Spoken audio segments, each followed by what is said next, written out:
लेकिन छुआ ना दे बकरी ना चाहिए ना बकरी हमर छेली से ना उतना ओकनी के जतने होला ठीक ना खियाव जाला तो छुअल ना जी तो जानल कैसे जानल जी को ओकरा माल बाकी नहीं खे माल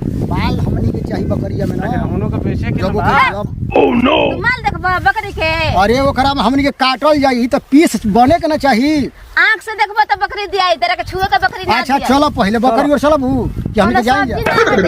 तो हे ठंडावा में ना एको पैसा ना मिली का रेकडारी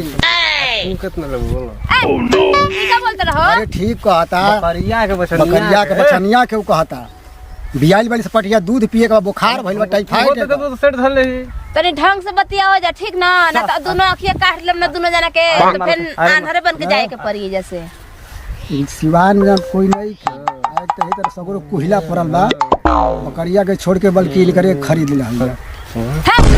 का बतियाओ तरल हो अरे बकरी हमनी- किनेल बोल लो कि अपने में साल से बतियावे